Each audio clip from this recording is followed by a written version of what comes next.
about here are facts. And it turns out I sat down and put together some work, and I created a database of some 548 battles that Islam fought, jihad battles against classical civilization. And these aren't even all the battles. It really doesn't say much about Africa and India, Afghanistan and all that. It's primarily the battles against the classical civilization of Rome and Greece. So, 548 battles is a lot, and it's too much to even comprehend. So I created something which I call a dynamic battle map, in which you have a display of the Mediterranean, and a white dot means that this 20-year period, that's a new battle. So every time the screen changes, it's 20-year period.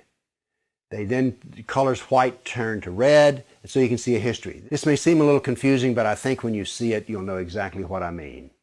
And here it starts. Islam burst out of the Arabian Peninsula and immediately starts attacking the Middle East. And notice that it doesn't take long until they're crossing the Mediterranean and attacking southern France and Spain.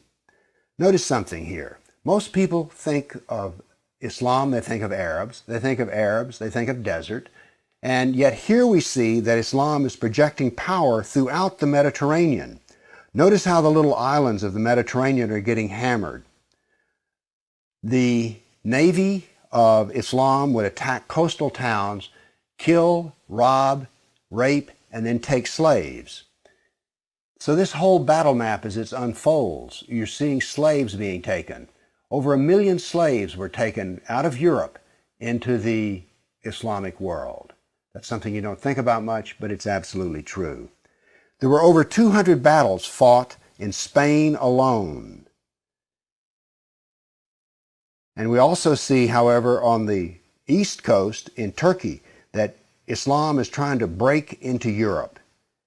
Now, what's going to happen is, in Spain, this ongoing fight that lasted for 400 years, the Christians are going to push back the Muslims.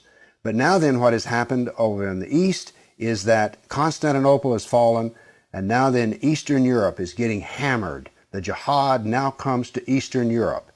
It's pushed out now of Spain. Northern Africa is now completely Islamic. The Middle East is completely Islamic. This is all jihad, relentless jihad. And why is it so relentless? Well, Muhammad was relentless in his jihad. And these people are good students of Islam, and so it's against the kafir, on and on. It was traditional that when the Sultan came to power, the brand new Sultan, he would immediately try to launch new wars, because he was going to be noted in his Islamic history as to how well he fought against the kafir. So that's what the jihad looked like over that time period, 548 battles. But remember, when you bring up jihad, people want to bring up the Crusades. So I also prepared a dynamic battle map of all the offensive raids of the Crusaders. Let's watch it and make a comparison. And so it begins. The Crusades enter into Turkey and the Middle East. Battles go on, but aren't there far fewer than you thought there might be? And here we go. The last battles are fought, and that is the end of the Crusades.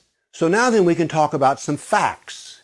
Yes, there were Crusades, but notice they ended centuries ago, and jihad is being practiced today. Jihad has been with us for 1,400 years. There is no comparison between jihad and the Crusades, certainly not a moral comparison. And when you're looking at the Crusades, remember, in one sense, all of the Crusades were defensive wars. Why? Well, as we saw in the first jihad map, it was Islam that came out of Arabia and conquered the Middle East, a Christian Middle East. And so the Crusaders were trying to free their Christian brothers and sisters from jihad. So there's no moral comparison at all. The motivation of the Crusaders was to free Christians.